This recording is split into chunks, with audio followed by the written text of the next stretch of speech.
Aaron Shriver, Melodies and Memories. We're here with CJ Silver. Dude, I'm so excited. We're at the Shuckin' Shack. You can get ready to go ahead and play. This is your third show on this tour? Yeah, so we are playing all of these Shuckin' Shacks in America. It's like 17 shows, like 30 17 days shows. It was going to be like 18, but one of them's not. It's a brand. One of the new locations isn't going to be ready yet. So yeah, we're doing 17 Shuckin' Shacks all over the East Coast. And Chicago's their first not on the coast location. Yeah, man. Any shows that you're looking forward to on the tour? Are there any stops?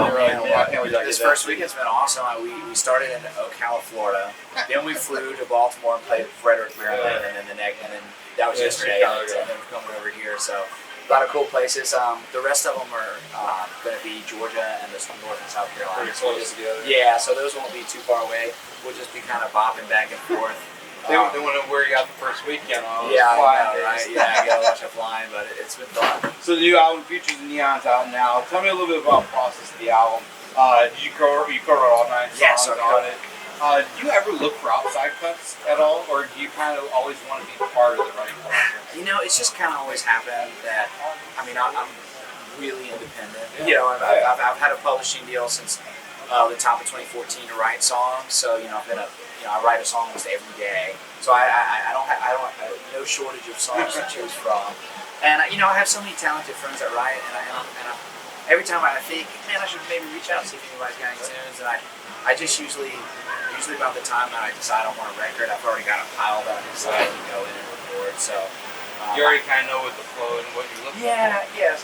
Now, do you look to make project albums? Like, do you make everything flow together, like in the process? I kind of like it too. Well, I feel like it kind of just happens organically over the course of a year or two of writing. That I have a bunch of songs that I'm really excited about, and sometimes there's some that I'm like, oh man, I like both of these songs, but they're kind of the same age. So I have to pick one. I'm a huge Eric Church fan, so I know how when he always used to say he makes albums, not singles. Like he kind of makes an album, hopes for a single. Yes, so for sure. I look for that. And that's why I always ask like songwriters, like, hey, are you trying? Do you write for the album? You want to just build the album? I love that. Sure. Well, one of my favorite songs I mentioned, Jack and Coke, for you, just because I used to be a huge Jack Daniels drinker. I'm married to Jillian, so that was kind of like my whole thing. Tell me a little bit about writing this one. It's one of my personal favorites. So this was, I think, either the first or the second song that I wrote with Travis Danny and Chris. I'm brain partying on Chris's last name. Amazing writer.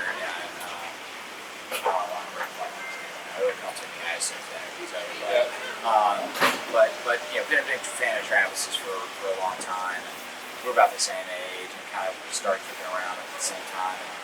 The first time we got together, I think we wrote this song, and he's just super talented. He had this idea. He's a Jack drinker too, and he just was like, man, I think it'd be cool to kind of play on the whole Jack and Jill thing, but just have Jack be the alcohol and Jill be the girl, that kind of breaks your heart kind of thing. And we just kind of crafted this story. It wasn't really any of ours, but we just thought it was a cool concept, and he kind of brought that title and the general idea of it to the room, and it kind of fell out pretty quick. And then we wrote another one called Same Town that's on my second EP, so around the same time. And as soon as we wrote this one, we was like, I'm going to record this one. And whenever we wrote Same Town, I was like, I think I'm going to do that one. So it's like the first 2 songs we wrote, he recorded one, I recorded the other. Get a little split, man. So what's the rest of the one you're going to be touring for here? What does the rest of the year, the next year look like for you? Any new singles or anything like that? Well, I had that whole, the whole album, Futures and Neon, came out the top of August. I'm already in the process of making another record right now. I'm always working on this stuff. So, the Futures Neon, I'm gigging every weekend for the rest of the year. So, the Shuckin' Shack tour going until the end of October, and then I'll be back hitting a bunch of clubs and some fairs and things in Louisiana. And then just kind of all over the place. I got a 38 special day. I love getting to play with those guys. And that's actually in Baton Rouge, which is my hometown. That's going to be a good match with you guys. And I played the big country club in Baton Rouge, but I've never played the big River Center downtown, so it'll be cool to get to open it in there. That's where you're from, right? Yeah, that's where I'm from. So I grew up right down the road from downtown. So that'll be really cool. Is that where LSU is? Yes. It's one of my favorite bars. You probably played a bunch of varsity. Oh, yeah. Varsity's a great spot. Yeah, so the Texas Club is the spot that I normally play at, which they're kind of competing bars. Actually, the Varsity is closed.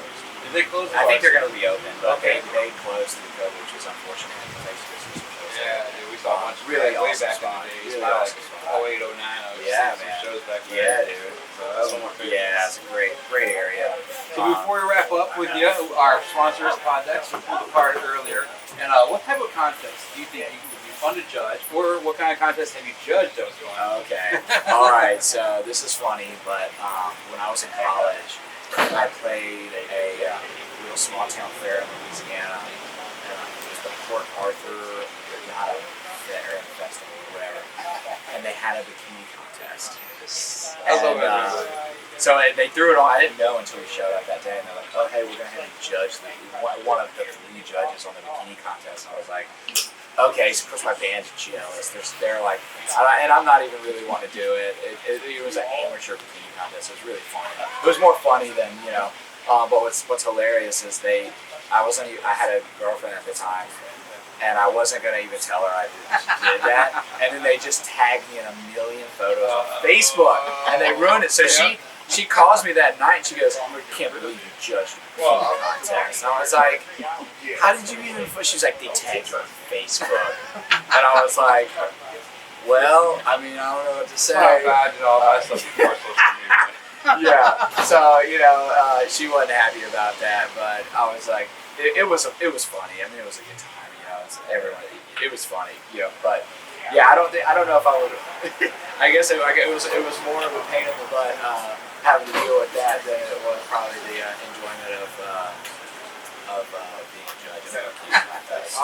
CJ, thank you so much for spending a few minutes with us. Yeah, thank you so much. Can't wait to see you inside here, guys. Check out CJ Soler. Thanks for tuning in. Awesome, bro.